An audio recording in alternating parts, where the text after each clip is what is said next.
completed only one stanza, page 177, stanza 204. Dhammapada.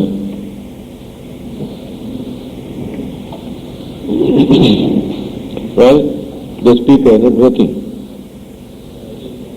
There is a separate switch for that speaker. Nothing wrong with the volume, the switch for the speaker.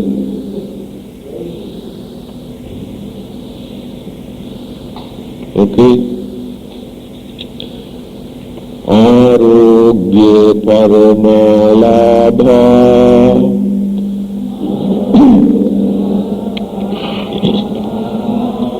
Santutti Paramang Dhanam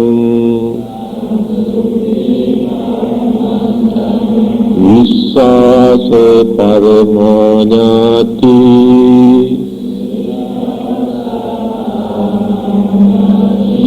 Nibbanam Paramang Sukham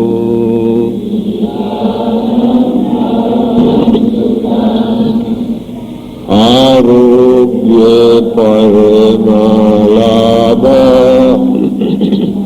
Tutti Paramam Dhanam Vissasa Paramanyati Nibbanam Paramam Sukham.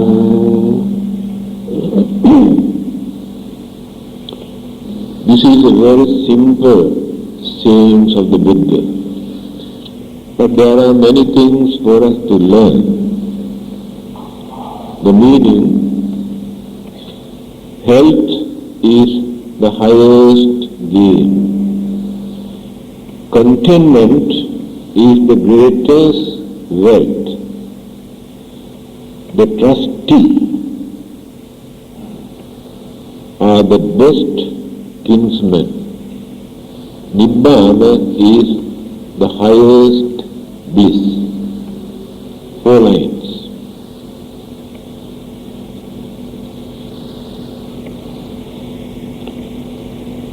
I think I have told you, the Buddha had to recite this. It's not actually recite, advice. He gave this advice because of King Kosala, Pasavanadi Kosala. He came to see the Buddha and told him that he feels very tired because too fat. The Buddha told him, because you eat too much. You have to reduce your weight, reduce your food, otherwise you cannot maintain a healthy life. After listening to the Buddha's advice, he followed and reduced. After a few months time, he came and told him now he feels very much better because he reduced his weight. So this advice was given by the Buddha. The first one is,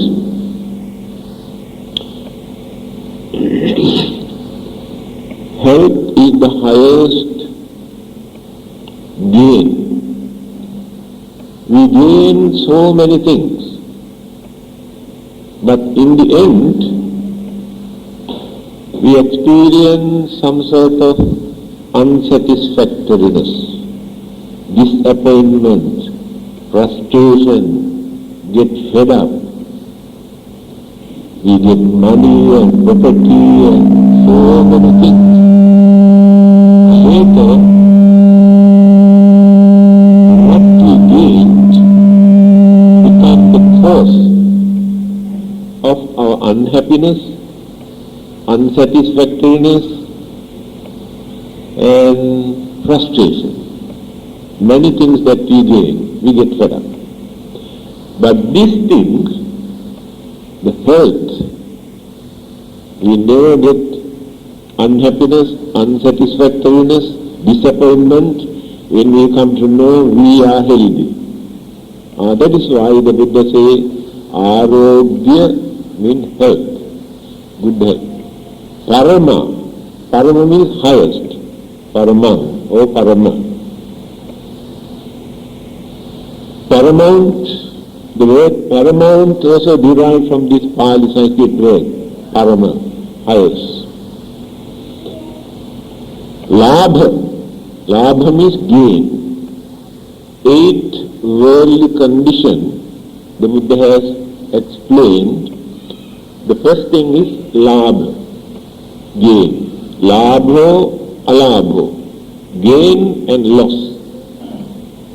Worldly condition. Always, almost every day, we experience labha and alabha, gain and loss, happiness, unhappiness.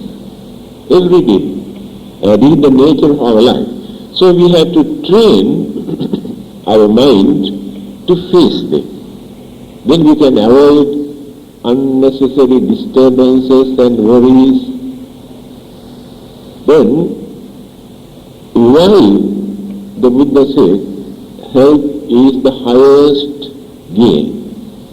You can understand that it is the most valuable gain. The reason is why few people gain good health and some others very rare, mostly sickly type. From birth up to the last breath, many people suffer physically and mentally. Some others halfway, after middle age. So many sicknesses, unexpected sicknesses, heart trouble, blood pressure, diabetes, cancer, ulcer, tumor. So unexpected things. Then we get fed up with life and everything and worry. So, but we do not know the reason why. Some people are very healthy, some people are very sickly by nature, by birth. Now let us take mentally retarded children, crippled, blind, deaf, by birth. Then what is the cause? Then who is responsible? Parents are very healthy, nothing wrong with them. If doctors test their blood, there is nothing wrong. But children are very sickly type. Now if there is anybody who creates this life, is there any reason for that creator to produce this kind of unfortunate human being to suffer for nothing? What does that creator gain by producing this kind of unfortunate human being? Parents have to suffer, children have to suffer. Throughout their life, others must pay attention to maintain their life or their living. These are the problems that we cannot understand. If there is someone who is responsible for this life, but still people maintain that no answer. The Buddha has given the answer earlier.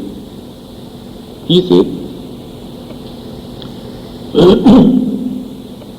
Kamman satte vibhajati adidam hina panitata.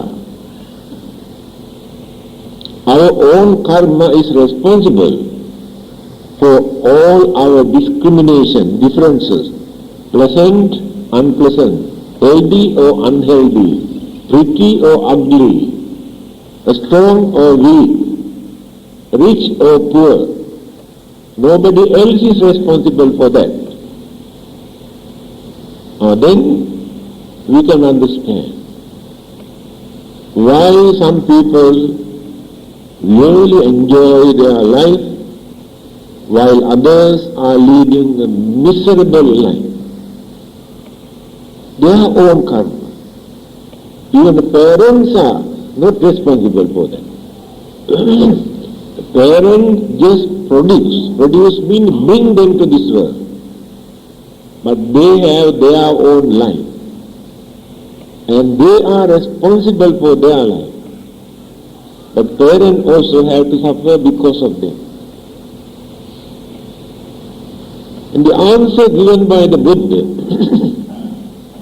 to this question, I have mentioned in this book, The Treasure of the Dhamma, there are more than 500 items in this book. For all the 500s, I have given subheadings also. So you can learn a lot of Dhamma taught by the Buddha, not written by scholars or disciples or different schools of Buddhism, the direct sayings of the Buddha, what the Buddha taught. You are getting into 15 chapters here. It has taken few years for me to collect all these materials from the original teachings of Tripitaka. So, to the question posed by a young man named Subha, the Buddha gave the answer. He asked all these questions. Why some are rich, some are poor. Some are pretty, some are ugly. And some are healthy, some are sick. And some are very fortunate, others are very unfortunate. Some are very powerful, but others are very weak. What is the cause? What is the reason? Then the Buddha gave only one answer for all these things. He said, Kammassa kamana satta, kamma dayada, kamma yoni, kamma bandhu, kamma patika. Karma is responsible for their life. Karma is their friends. Karma is their relatives. Karma is their property.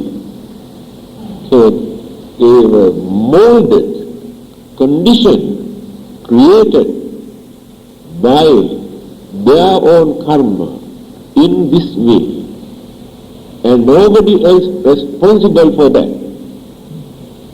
Then he gave the answer item by item. First question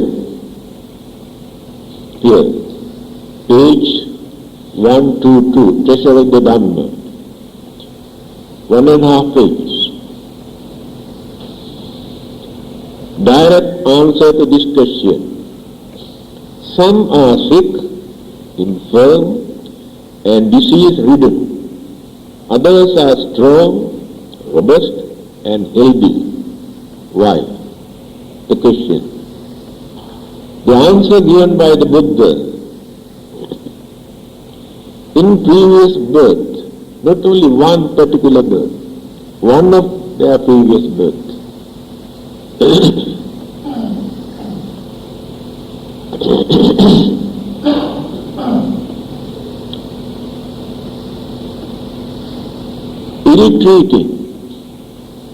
ill-treating others, injuring and harming other living beings. In the previous birth is the cause of all these disease, in this life. Avoiding cruelty and developing kindness or sympathy is the cause of a strength and good health. So there are two things here for you to understand. By doing something, we create good karma or bad karma. By not doing certain things, we create good karma as well as bad karma. Many people never think in this way. Now by creating cruelty or injuring other living beings and harming others for them to suffer, become the cause for our sicknesses.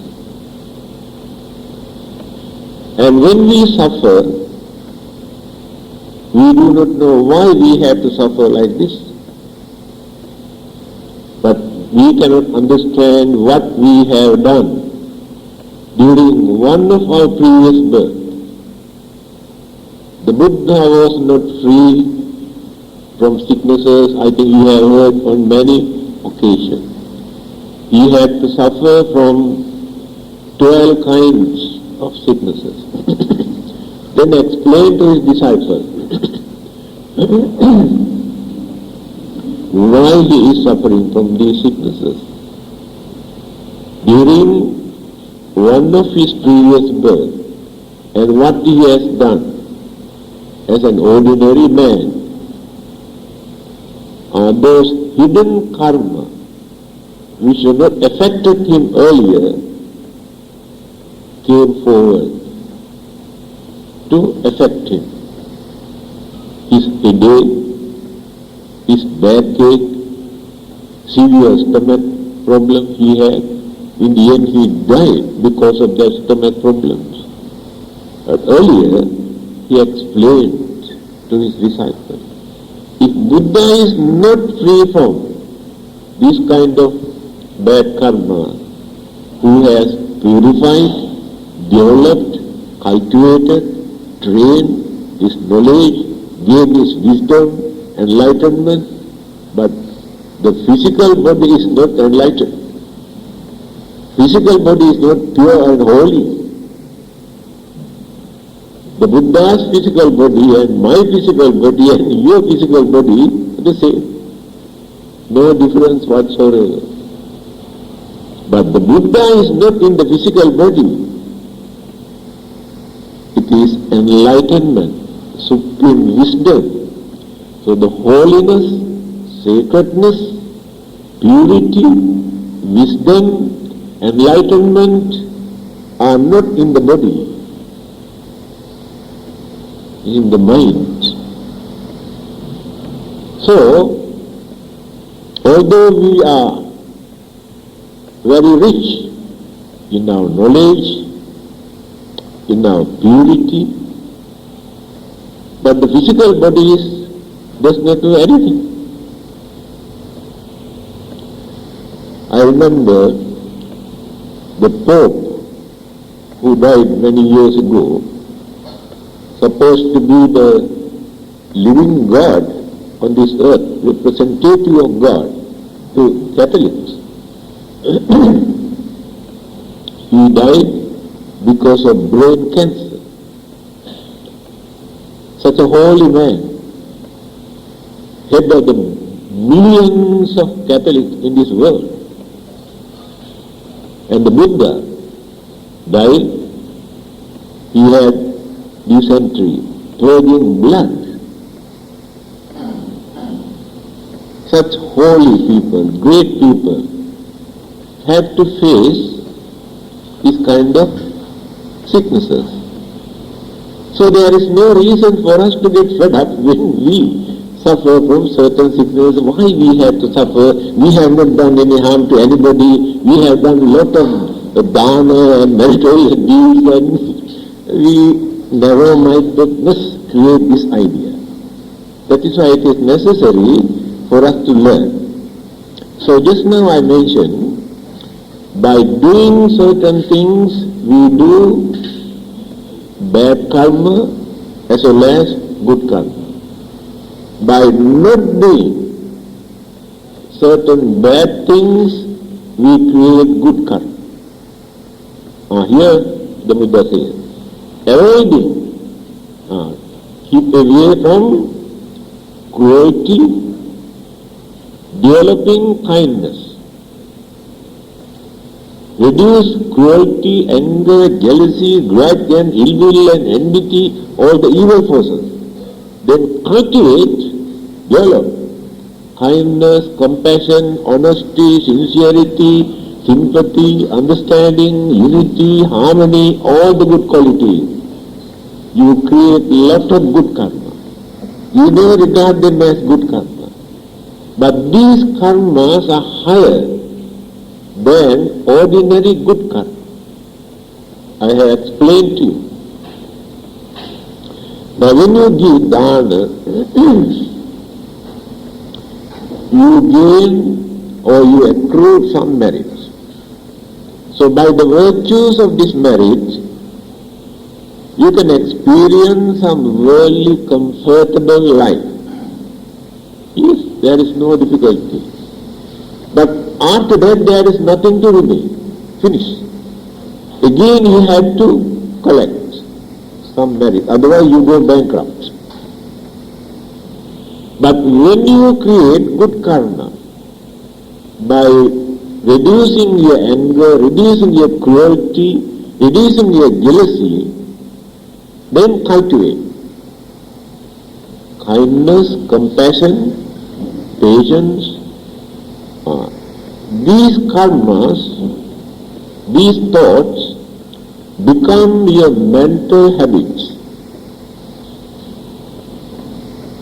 These mental habits remains in our mind as ingredients, karmic thoughts. So when we die, when rebirth takes place, those mental factors, energies, ingredients also are still working in that mental energy, in that consciousness. So when rebirth takes place, in that departed consciousness after our death, the nucleus of that life start with these good qualities. Any of these good qualities that we develop during this lifetime become our mental habit in the next birth. Then you can continue very easily your religious way of life, your noble or respectable way of life without difficulty. Now you can understand why it is difficult for so many people to get into this religious way of life, because they are not used to this way of life. So on the other hand, if you develop your cruelty and anger and jealousy and evil and grudge, these things also remain in your mental energy. When the rebirth takes place with such evil thoughts, it is not so easy to become a perfect human being. And then there are some weaknesses, problems, difficulty, shortcoming in that life. This is the secret. You can understand. When germs, virus, bacteria are very active in our body, after our death, all those germs, virus, bacteria also disappear. They cannot survive. After burial and cremation, there is nothing to remain. Cannot carry for the next life, these bacteria or germs. But the germs that we maintain in our mind, remember, we carry forward for the next life. The anger, the hatred, jealousy, ill will that we maintain in our mind also affect in our next life. Remember this. Life can become very unfortunate if we die while holding such evil thoughts. Although we have done some meritorious deeds, there are many stories who have done lot of meritorious deeds, but at the last moment when they were going to die, they had some evil thought, some grudge, some evil, wicked thought. And rebirth has taken place, unfortunate state. There is a very peculiar story. A queen during the Buddha's time who has done so much meritorious deeds or religious work. Only once in her life has done a minor mistake. But this had been bothering in her mind day and night, because she was a very devout religious lady. This thought confused her mind even at the dying moment. Rebirth takes place in an unfortunate state. But she had done a lot of merit. The king, who wanted to know where she was born, in which heaven, there is no doubt about it, because she had done so much meritorious deeds, came to the Buddha to ask this question. The Buddha knew the king came to ask this question, because he can read others' mind why he came, what he is going to ask.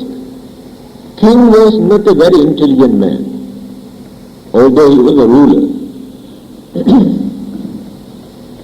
If he asked this question, the Buddha had to say, she is in a very unfortunate state.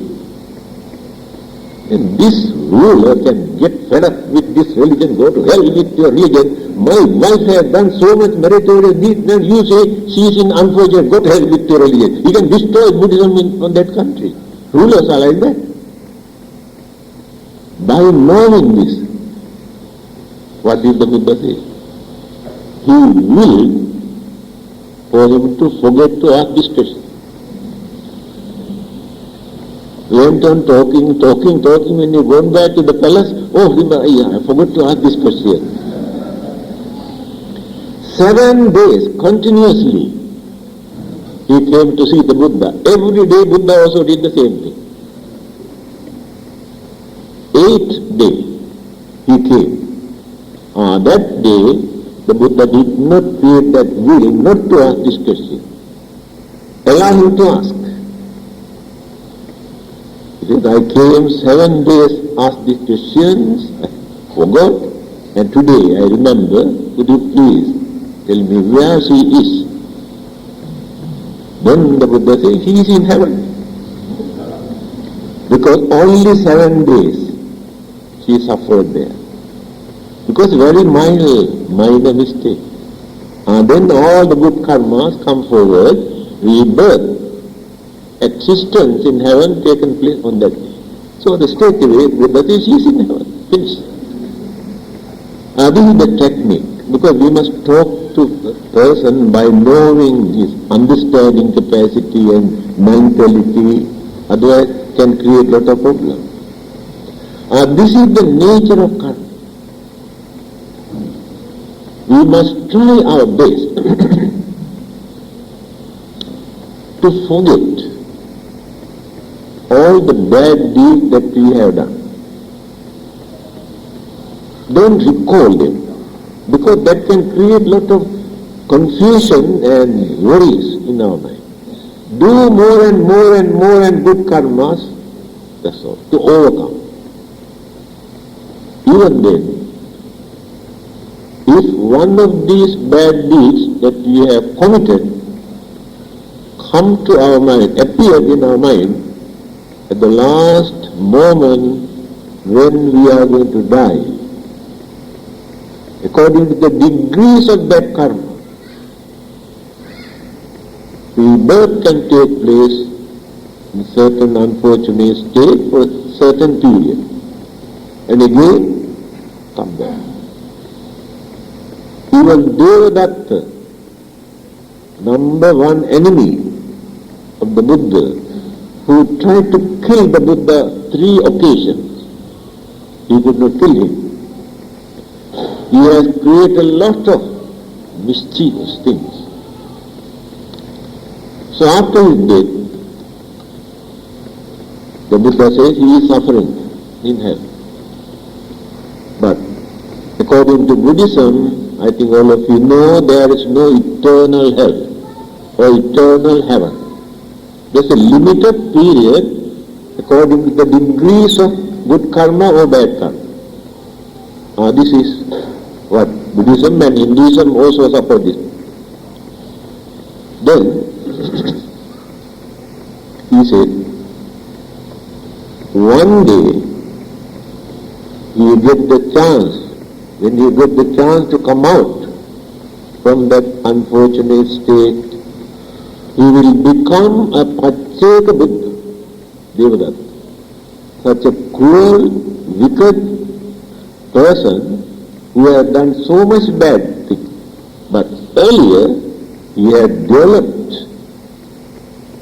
through his meditation, he developed jhana, miraculous power, to perform miracles through his meditation. But mind was not completely pure. People can gain some sort of psychic power through their meditation, but the mind is not completely pure. Then when the craving or selfishness appear in the mind, the jhanic power, meditation, miraculous power also can drop. This is the uncertainty if you stop halfway by gaining psychic power through meditation. We have to continue, forget about the miraculous power, develop until we gain complete purity in the mind. Now that is the climax of the meditation. So, we never think, when we avoid killing, hurting, harming, disturbing others, that it is a meritorious thought. We never thought it that way. But these merits are higher than the meritorious deeds that we are performing today. Because we cultivate, develop the mind by controlling, suppressing and eradicating the purity of the mind we maintain. This is the answer given by the Buddha only to one particular question. Why some people are healthy? Why some people are sick? There was a monk called Bakkula. Very interesting story about it. Bakkula means 2 families. He was adopted by 2 families. The reason is, the mother has taken this baby to a river to wash the baby. When he was washing, a huge fish suddenly came and swallowed, just like the crocodile. Not crocodile, is a fish. Carried away the baby.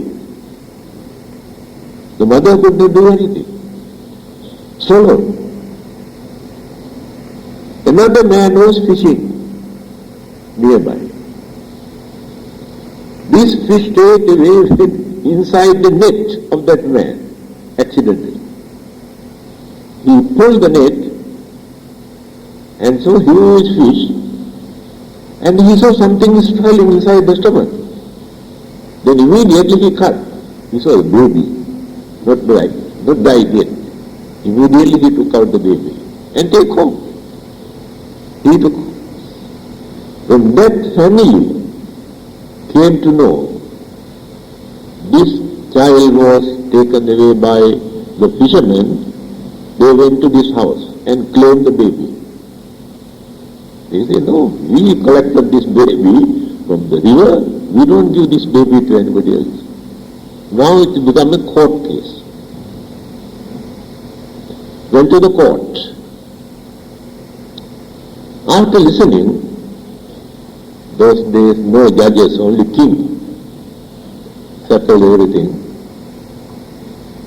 He could not settle this problem. Both parties claimed the baby. Then the king said, best thing is, both the families must look after this child. Both can claim, not only to one particular family. Therefore, name was given him to Bakkula, belonged to two families. What happened? He became a monk. He lived 160 years. He never had any sickness in his life. All the other monks came and asked, why this particular monk never suffered from any sickness? Only once a year he had sneeze. That's all. That is the only sickness. Then the Buddha said, do you know this particular person? During so many previous births, not only once or twice, so many previous births, he had been attending to the sick people, attending, providing food and medicine. That was his job. Become mental habit, life after life. This is the result, the good karma that he accrued by assisting, supporting the sick people. Today he is leading perfect, healthy life without suffering from any sickness. That is why here the Buddha says, those who keep away from harming, disturbing others and support sick people gain a lot of merits. There is another disciple of the Buddha known Sivali. In many Buddhist houses we can see this photo, Sivali Arahanta's photo. The belief is, whenever people keep this photo and pay respect, there won't be any shortcoming in that family, in that house. Somehow or the other, they get their food and requisite their necessities.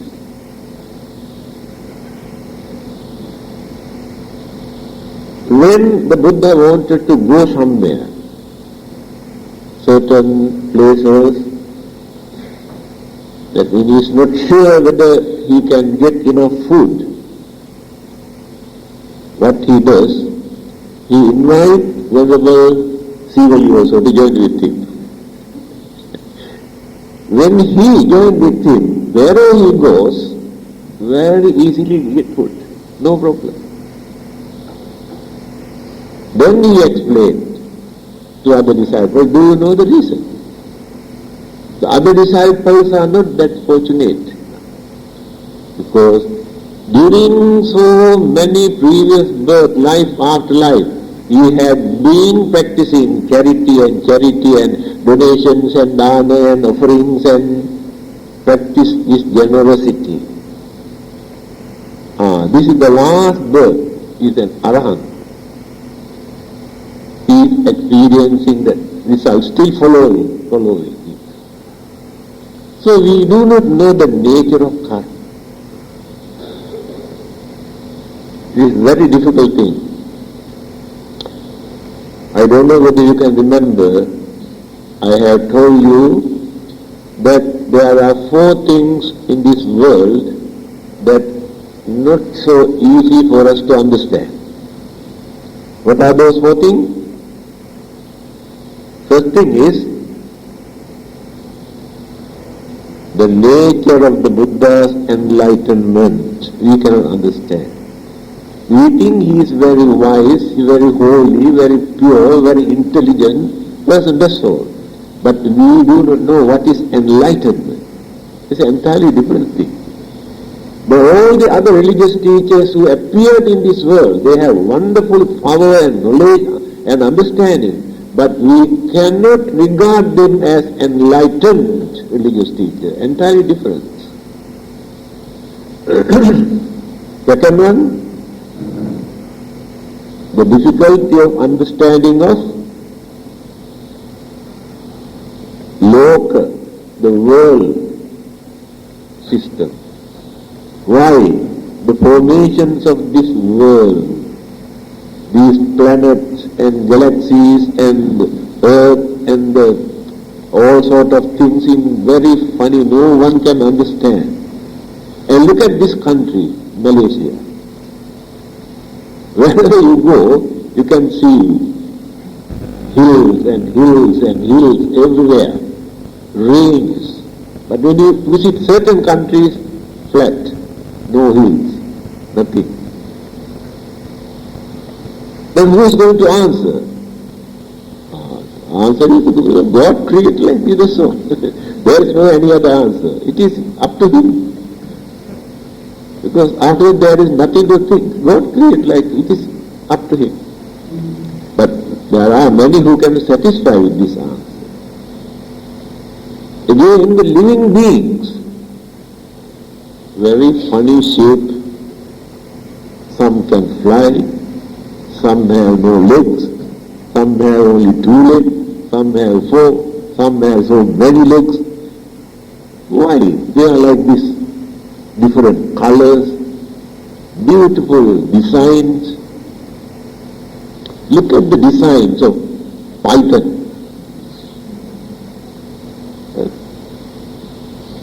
Beautiful design, batik design.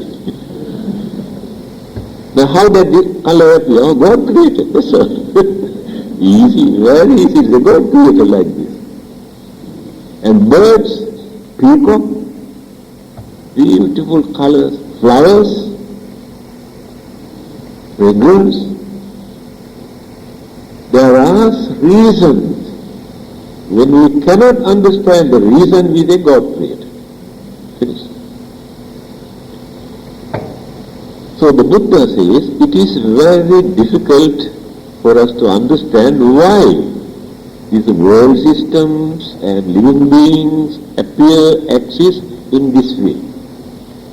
Difficult to understand. Third one, what is the third one? Karma.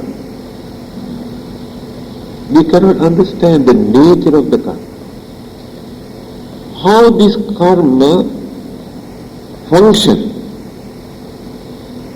How this karma creates good effect and bad effect after so many births. What we have done during one of our previous births, why this particular karma affect only during this lifetime? Some of them immediately within that lifetime. Some of them only thereafter, after their death.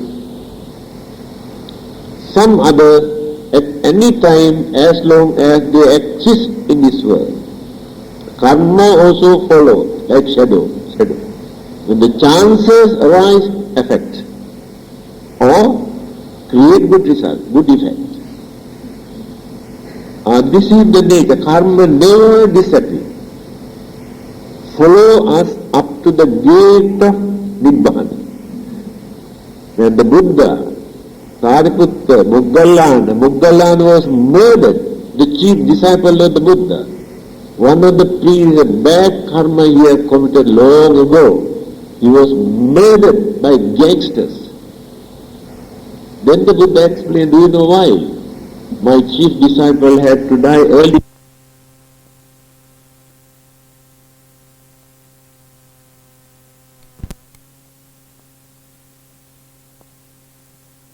Tough language when he talked to others.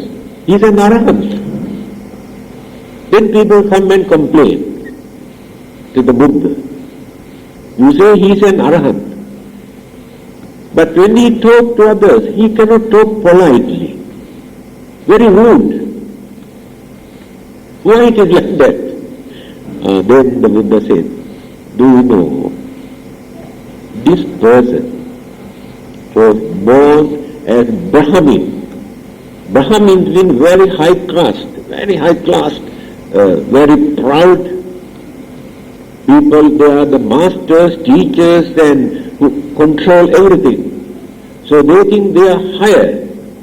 So when they talk to others, they never respect others.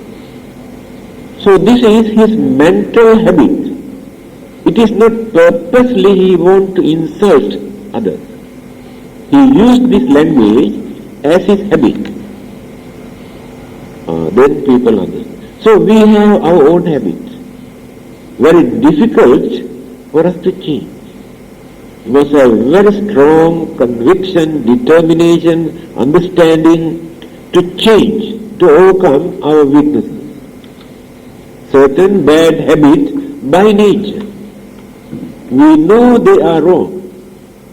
Others come and tell us, this is wrong. Some are not ready to accept because of egoism. Some others admit, yes, we know, but very difficult to stop. This is the nature. So good and bad habits become our nature in our life. So the good nature supports us, bad nature interrupt and disturb us. So, the most important point for us to learn, according to the Buddha, Sila, the precept, principles that we observe, certain things for us to do something, certain things for us not to do something.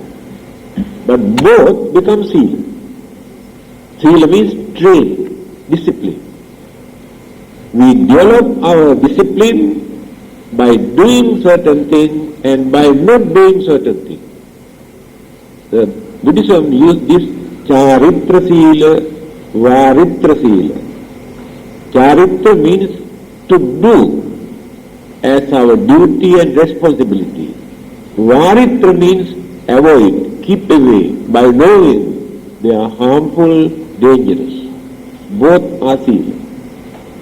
So don't think, when you observe 5 precepts, when you take 8 precepts, you observe Sila. And not only that. But we have to do some good deeds also. Now when you come to the temple, you go and clean, wash, polish certain things there, and maintain purity. It is Charitra Sila. It is a Sila that you practicing by doing something. But when you keep quiet by observing 8 precepts or 10 precepts without harming, disturbing, violating a precept, that is only keeping away from bad things. But you have to do some good deeds also by helping, supporting, giving moral support to others when they are in difficulties and troubles or problems. Do we cultivate our good qualities and virtues? So, I think the idea given by Mr. Boon Kok Chin is to follow this book and discuss item by item. He says when there are some difficulties, to understand, he approached me. Because there's a difficult problem. Religious language and conventional language, the language we are using for our worldly material thing. But religious language is entirely different. That is why it is difficult for people to understand simply by reading. They cannot grasp the idea. So therefore they need somebody to guide them, to explain them. Now when we were studying for many years, we had to attend our religious class, then we read a passage in front of our teacher, the Pali language. And then he explained word by word, item by item, explain everything. That is how we learn. Not by reading or listening. Systematically we had to learn. Then we had to memorize, to recite, give reference, saying what the Buddha said. This is what the Buddha said. Just now I mentioned the quotation given by the Buddha. Because we memorize these things when we were young, until we can remember. So it is not so easy to mislead us or bluff us by talking about religion, because we have a solid basic foundation by learning from our childhood.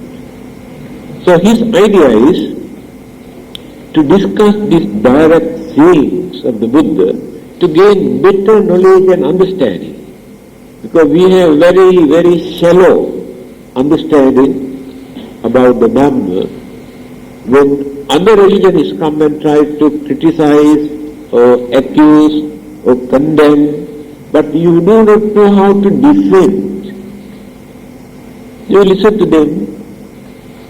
In fact, when people come and ask, why do you worship this image, this idol? What do you gain? The Buddha is dead and gone, he is no more. God still exists. So you worship this dead man. How can he bless you? How can he save you? How can he protect you? Believe in God, he will protect you. Then you say, Ya Allah. Because you do not know anything. Then you accept what they say. You must know actually what is the significance of this. And I do not know whether you can remember this story.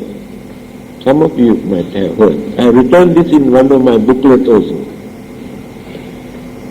200 years after the Buddha, there was a well-known preacher in India called Venerable Upagupta. When he gives religious talk, people assemble in thousands and thousands. So more and more people started coming to listen to his Dhamma. Mara was watching. He always disturbed religious people, disturbed the Buddha on many occasions. You know this word Mara? In every religion you can find this name. Christianity and Islam talk about Satan or devil. Hinduism talk about Asura, also devil. Asura disturbed, devil. Buddhism talk about Mara. The same idea. The evil force which interrupt or disturb our noble life, religious way of life. With the person or force or whatever it may be, personified, introduced, transformed into a figure as a person, Satan, devil or Mara. So the Mara, what he did, he organized some sort of performance to entertain people. He said divine music and divine dance and merrymaking, all sort of things. just opposite the temple. Then every day, those who used to come here turn the other side. Instead of listening to the Dhamma, they enjoy dancing, singing, and if there is anybody who can observe this kind of thing here, next Friday I can see, I don't think even half of them will be here. Turn toward the other side. You say that is more interesting. And this is the nature of human mind. So more and more people turn toward the other side, finally nothing, nobody. They listen to his Dhamma. Then Upagutta, this Mara disturbed the Buddha also, but he did not teach him a good lesson. I must teach him a good lesson. He also went to that place. After watching these 4 months, Upagutta says, wonderful. I really enjoy your performance. So in the appreciation of your performance, I must garland you, a beautiful garland. Mara was very proud. He thought Upagutta is going to surrender him. But after a few minutes, he felt this garland is tightening like a python. His neck. He had the difficulty of breathing. He tried and tried, he cannot pull it. Then he decided to go to the king of God, Sakra. He is more powerful. Sakra, you worship him, isn't he? Sakra. And told him, please help me, I cannot breathe. Sakra also tried and tried these things. I'm sorry, I cannot take it out. Only thing I can suggest, Maha Brahma, the creator God, is more powerful. According to Hinduism, Maha Brahma is the creator God. He is more powerful. You must go and see him. He went to Maha Brahma. He also tried. He said, I'm sorry, I cannot take it out. I can suggest something. You must go back to the same person who put this garland. I think he is the one who can take it out. He said, okay. He came back to Venerable Upagutta and asked him, please take it out because otherwise it may die very soon. Then Upagutta said, yes. Under 2 conditions. First thing, you must promise in future that you are not going to disturb and interrupt my preaching. He said, yes. Second thing, I am living 200 years after the Buddha, but I have not seen the Buddha. You have seen the Buddha, because they live thousands of years. You must show me the real Buddha figure, how the Buddha looked like, with all the special characteristics. Then I will remove this. Promise? Mara said, yes, I can do that. Then Mara said, I am also going to do that under one condition. When I appeared as the Buddha, you should not worship me, because I am not a holy man. Upagutta said, no, I am not going to worship you. Then he removed the garland. Mara suddenly disappeared and appeared as a real Buddha with all the great special characteristics. Then the happiness that arose in Upagutta's mind, he could not tolerate it, he worshipped. Then the Mara shouted, you promised that you won't worship me. I am not worshipping Mara, I am worshipping the Buddha. Remember this. So when you worship, people come and condemn you, you are worshipping clay and iron and metals and wood and all these things. You say, I am not worshipping to this idol. This is a symbol. To recall the Buddha into my mind, I am worshipping the Buddha. And those who pray and worship God also do the same thing. God is not visible. God is not a figure. But they recall the Buddha, the God into their mind and pray. They gain a lot of confidence and protections and security and happiness, and you also can gain the same thing. When you have fear and worry and insecurity feeling, recall the Buddha into your mind, pay homage, give due respect, you feel you are well protected. Your mind becomes strong to face the problems because the fear reduces from the mind. That is the secret. But how many people are there who can tell this? When others come and criticize, condemn. That is why purposely it has taken many years for me to collect all the materials and the alphabetical order, index, everything I have arranged. And if you can continue, those who are interested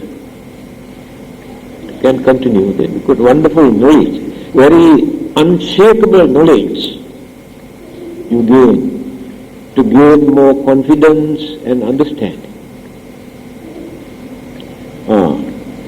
I have gone out of the way from the book today. So, Arogya Parama Labha. Where can't you keep your book somewhere else? Dropping all the while?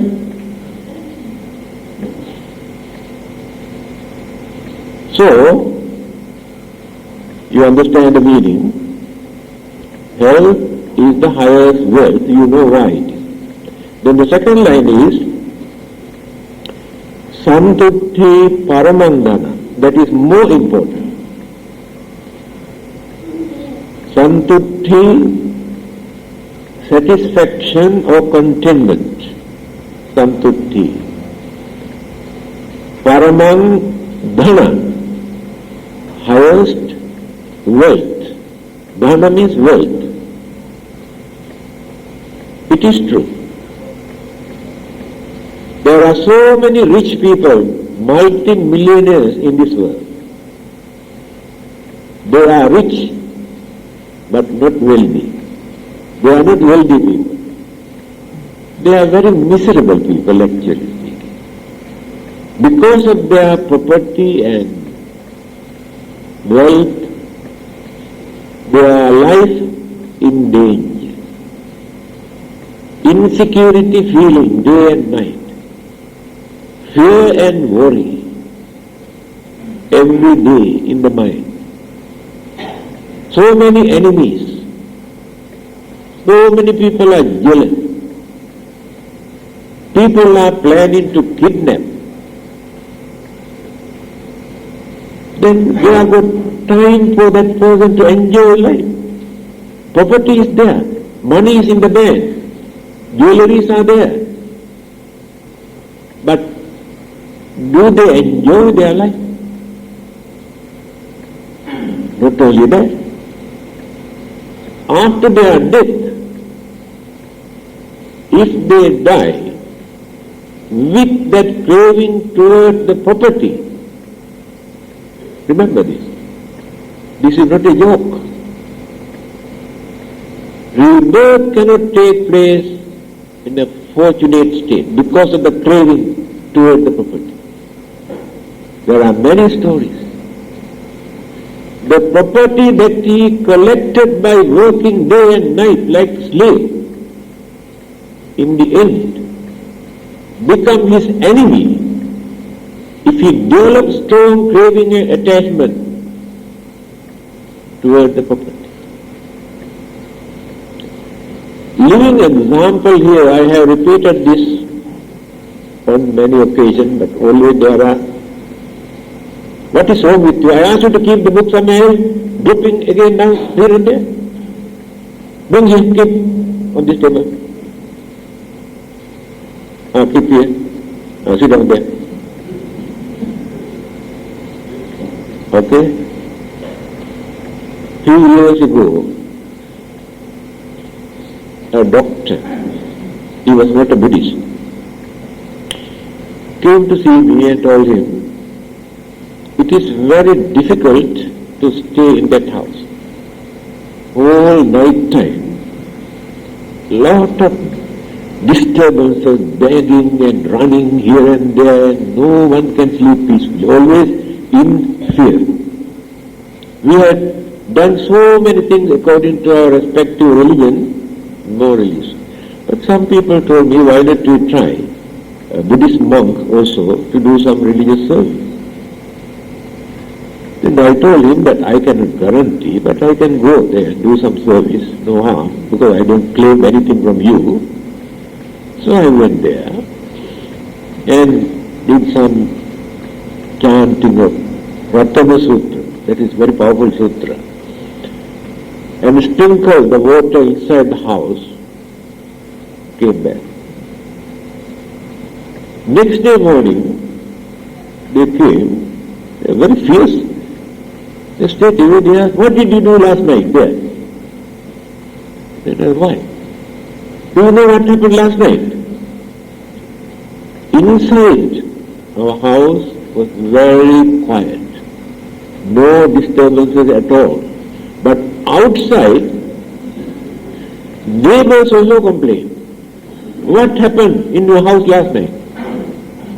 Banging and banging and banging whole night. Then I told you, don't think. Things are working. And next day I visited that place.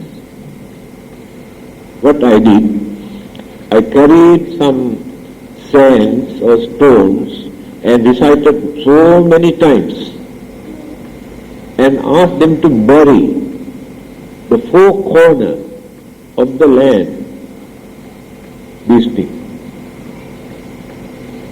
So I came back. No news. You know that we are sometimes no news means good news, but not always. After 1 week, they came, stopped the car in front of my office, came down from the car. Then I saw they are bringing some orange and grapes, then good news. With smiling face, they came and told me from that day onward, very quiet, no disturbance. Then they told me, the one who built this house was his grandfather, also a doctor. And his mother, both of them had died in that house. And the craving they had toward this property become the cause for them to become some sort of spirit. They are very jealous. They don't allow others to enjoy their property. They are the nature of it. And after this, they walk out. They detach. Are they the power?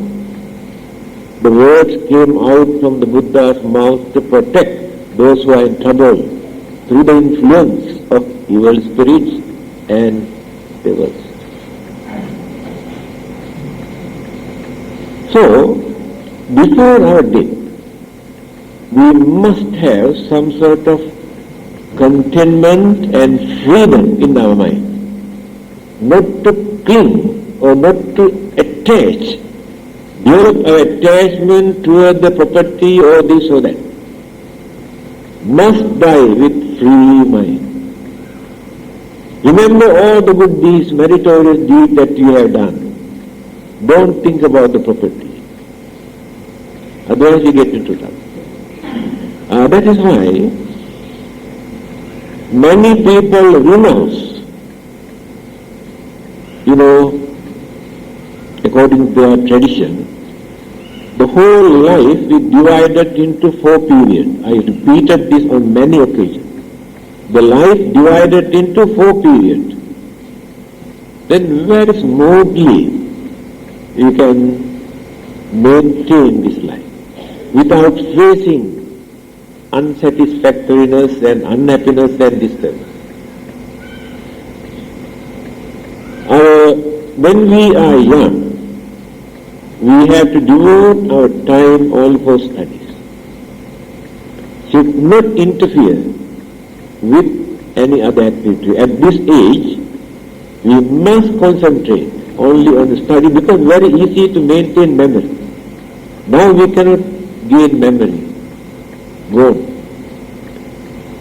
After completion, when we finished our studies, we have become teenagers, youths. The time has come for us to experience worldly, sensual pleasure. It is not against religion. The formations of senses and the mind and the body is to experience some sort of worldly pleasure. Otherwise, people, it's very dull, the life. But the religion is important here, not to violate, not to break our basic religious principles when we are going to enjoy worldly life. So you can enjoy your worldly life without any hindrances from the religious point of view. If you can do it respectfully, without harming, disturbing, bluffing, swindling, cheating, forcing others. That is the second period. After middle age, you have more experience, maturity in your life, more knowledge, more understanding. You have to reduce, not to become slaves to your senses or worldly pleasure. You have seen the world already. When you think about that, it's nothing but a dream, nothing to remain. When you remember how you drink, how you dance, how you enjoy, nothing, like a dream. In dreams also you do all these things. Therefore, you must be wise. Time has come for you to use your knowledge and experience and understanding to guide others. Impart this knowledge to others who are misled. And then you make use of this life not for your worldly pleasure, but to do some service to others, to guide others, to protect others. Third stage. And now you are growing or getting old. Time has come for you to renounce. Get rid of your burdens, responsibilities, properties, hand over to a family or children, or not donate to a charitable institute. Have free mind. Now jealousy, anger, craving, enmity, ill will never appear in your mind. Because you have no craving towards anything. All these evil thoughts appear in our mind because of that craving towards something. Then no disturbances in your mind. No grumbling, no accusing, no blaming, no fighting. Peace. Then one day we can say goodbye to this world peacefully, without crying, without worrying, without fear. We can say goodbye. That means mind is pure. So we have to prepare our life according to this system. This is the method introduced by wise people for thousands of years ago. But today we have mixed up, muddled up everything. Old man behave like a young man. Try to become a young man, be like young man. Try to reverse. It doesn't work. We cannot go against the nature. We must know how to adjust our life. So the contentment is the most important thing to avoid. Jealousy, anger, ill will, grudge and troubles, violence, everything, because this is enough for us. Allow others to enjoy their life. That is contentment. According to Buddha, that is the highest wealth. You are very wealthy if you can maintain that this is enough. I don't want to be bothered about that. Make up our mind. Third one, Vissasa Parama Jnati. Vissasa means trusty or trustworthy person, reliable person. Parama Jnati, highest kinsman of relatives. Reliable persons are the real relatives. Not only those have blood relationship. When you test the blood group, they say yes, father and son, mother and the daughter, yes, relationship is there in the blood. But in the mind, no relationship. Father and son fight, daughter and mother fight, curse, accuse, blame, beat, no relationship. But trustworthy person whom you can trust, they are ready to give their helping hand when you are in trouble, when you need their services. They are the real relatives according to the Buddha. Vissasa Parama Jnati. Those who have blood relationship develop emotional feeling and attachment. After all, they are our relatives. We also must do something for them. At least we must attend in their funerals. Because of blood relationship. Otherwise not nice. People may blame. That is the relationship. We must go show our face and come back. Vissasa Parama Jnati. Oh. Nibbanam Paramam Sukham. Nibbana is the highest Sukha. Sukha is not happiness. Higher than that. Bliss. There is no any other English word. Sukha. Bliss. Because the things that we experience as happiness change immediately. Become unhappiness. Because we experience that happiness, it is called emotional satisfaction, not happiness. That emotional satisfaction is changeable. We enjoy that by keeping fear, suspicion, worries, disturbances in the mind, and enjoy a little bit of emotional satisfaction by laughing, joking, and eating, drinking, and next moment some sort of problems and worries and disturbances and fightings and quarreling. This is the nature of happiness, worldly happiness or emotional satisfaction. Changeable. Sukha, worldly sense. Su means instant. Sukha. Instantly for the time being, we stop suffering. Understand? Sukha.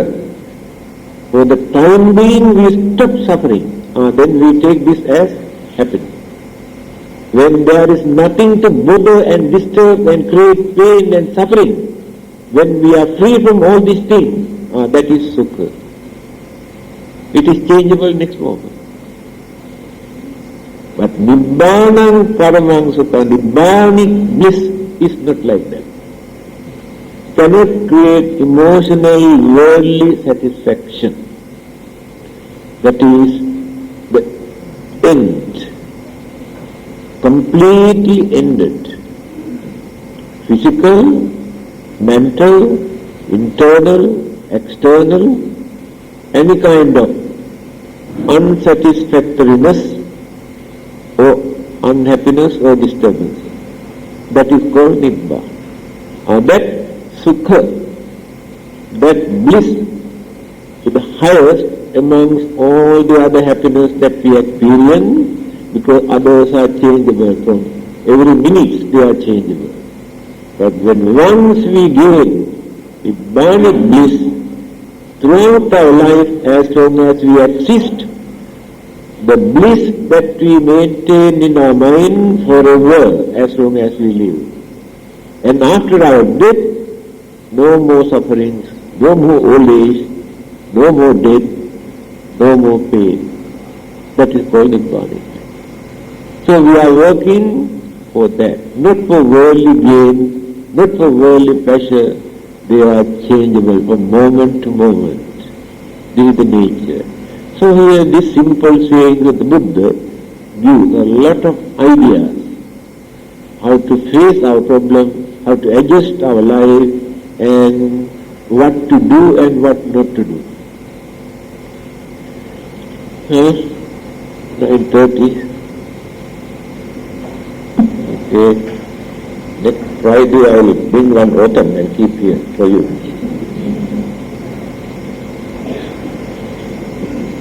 No question today from you? Any question? What?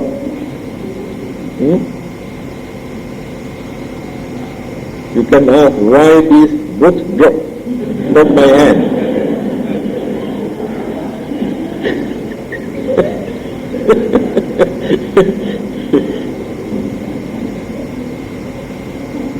Okay. Sharing on that. Now you can take. Sharing on medicine.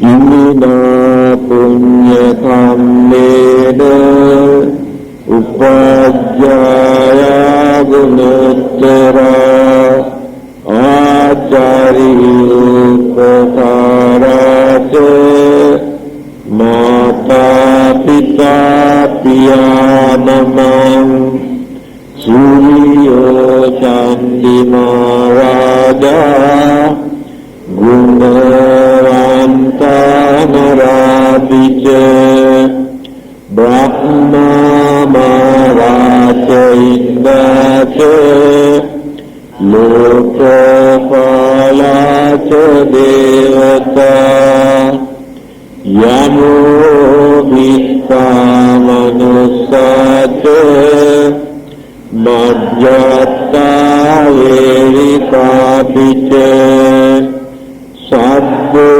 Satta Sukhi Hantu Punyani Pakatadini Sukante Dividandentu Ippan Papeta Ometam Imina punya kammena Imina uddidena ca Paham sulabeteva Tamno padana jedanam Yedantane dhamma Yavadibbana komamam Nattantu sabbadaeva Yatta jato bhave bhave Ujo citto gati panyo Sallekho viriyaramina Maralabantu nukasam